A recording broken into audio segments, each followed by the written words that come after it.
It's really so rare to find this, guys. Woo! Look at this! What have you found, Fran? Gigantic crab in there. And What is snapped in half? Absolute giant under here, Fran. Here. Oh. Whoa! Oh my gosh, Fran! 犯我领地者，虽远必诛。这是一只倾蟹的旁白。今天，小克和女朋友小兰决定深入荒岛的心脏一探究竟。两人一路上有说有笑，而且今天的天气和风景相当宜人。沿途发现各式各样不同种类的小螃蟹，有黑白斑点且左边带着一把粉红色巨钳的，也有黑白斑点左边带着一把鲜红色巨钳的。他们俩该不会是同父异母吧？不过还有其他一类，有的是右手大力士，还有的螃蟹像蜘蛛一样攀爬在干枯的树桩上，五花八门，无奇不有。小克突然发现旁边的浅水滩有动静，于是他顺着堆积物的缝隙摸进洞穴里面。在小克左右手同时夹击的情况之下，一条小鱼被逼得无处可逃，逐渐显形。好不容易将其擒住的时候，谁料小克对着镜头显摆之时，这条黄骨鱼使尽吃奶之力，一个鲤跃龙门之势挣脱束缚逃之夭夭。小克当然不会善罢甘休，试图再次将其擒住，可黄骨鱼也同样再次挣脱他的魔爪，而且还在小克脚边来回穿梭，似乎根本不把小克放在眼里。不过凡事之前有多嚣张，现在就有多狼狈。黄骨鱼稍不留神，直接游在浅水边上。小克抓住机会，来了一个双手捧月，直接把黄骨鱼捧了上岸。这次他的生命算是交代给小克了。一条小黄骨鱼当然满足不了小克，他在另一处浅水滩里发现了移动的物体，镜头拉近一看，原来是一只小青蟹。按道理来说，有小的必然就有大的。于是小克到处寻找青蟹喜欢待在的小水潭，伸手下去寻摸一番。不过似乎有什么东西触碰了小克的手指，一个惊天地泣鬼神的反应，立马抽了回来。旁边的小兰也被吓了一跳。最终小克放弃了此处，另找新欢。一路上，小兰突然发现地上有一个动物头骨，捡起来细心端详了一番。这是乌龟的头骨，不会错，而且旁边还有很多乌龟壳。小兰非但没有害怕，而是将乌龟壳捡在一起，还把最里面的另一个乌龟头骨拿了出来。外国女孩真够大胆。没过多久，小克终于发现了一只相对较大的青蟹，他把青蟹躲藏在的大石块直接掀翻，一对粗壮有力的钳子立马严阵以待。小克稍微上前靠近，青蟹马上用双钳予以攻击。这时小克的左手只能绕开青蟹的视线，从他的后方实施抓捕。这只青蟹确实比之前看到过的螃蟹都要大了许多，看看它健硕而粗壮的大钳子，稍不留神真的有可能把人的手指夹伤，甚至流血。不过小克最终还是将其放生，并把青蟹原来的屋子恢复原状，不再打扰。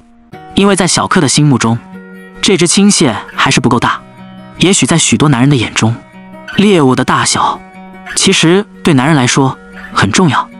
在小克寻找食物的同时，旁边的小兰也没有闲着，她不想自己男友每次都用双手去伸进未知洞穴，于是乎找来了一根树枝给他使用。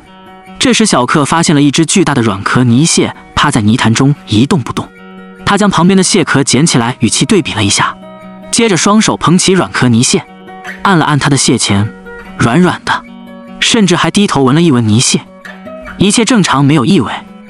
看来这只软壳泥蟹刚刚蜕壳没有多久，因为软壳蟹是蟹蜕壳后不久的一个短暂形态。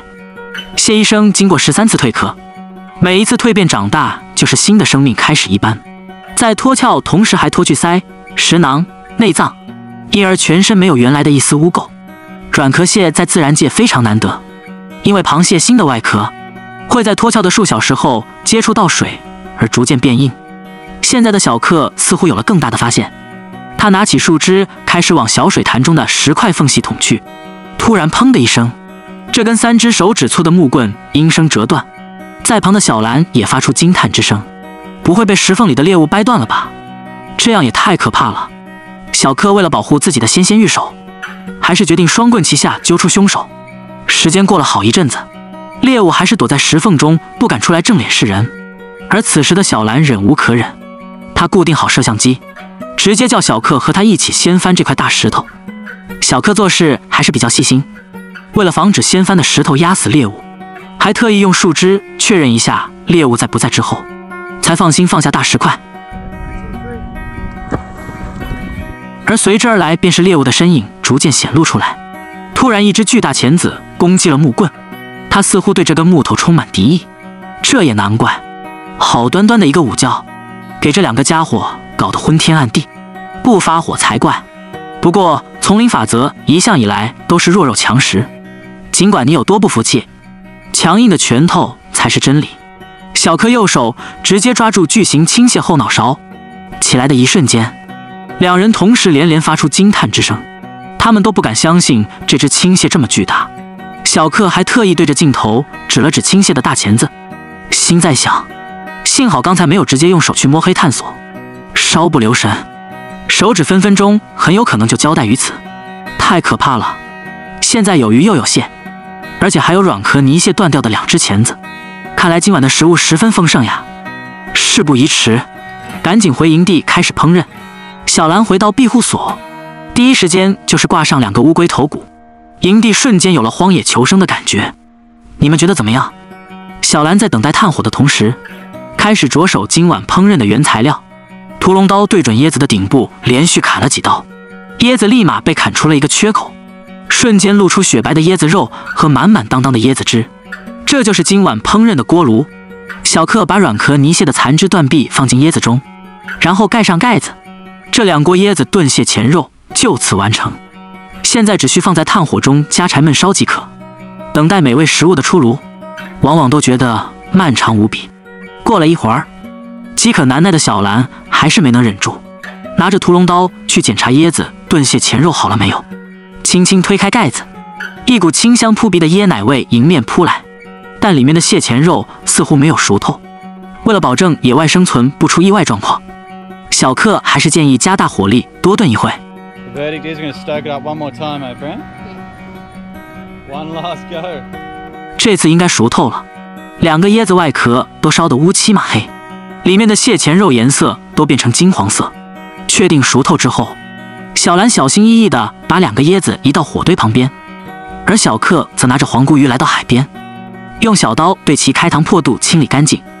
为了能最大程度保护黄骨鱼不被烧焦，小兰并没有将黄骨鱼的鱼鳞去掉，直接放在炭火中焖烤，而这只巨型青蟹也一并放在炭火中。正所谓有福同享，有难同当。Yeah. 为了即将到来的海鲜盛宴，小克还是挺讲究气氛的，拿着一小块木板铺在石头上当做餐台，2片树叶当做餐盘。准备开吃的时候，也不忘叫上女朋友。从椰子中取出金黄的蟹前肉，扒开上面一层软骨皮，美味可口的蟹前肉充斥着整个味蕾。而这时巨型青蟹也被焖烤得红彤彤的，小兰想将它的大钳子卸下来品尝一下，可一不小心被烫得连连缩手，无奈之下只能用石头将其敲碎以泄心头之恨。青蟹去掉坚硬的外壳，露出硕大肥美的蟹肉，这不正是人间美味吗？无敌的美景，醉人的食物，加上家人相伴，快乐就是这么简单。你们猜这只巨型青蟹在餐厅需要多少钞票？欢迎评论区说说您的看法。本期视频到这里就结束了，喜欢我的视频点个赞加关注，下一期我们不见不散。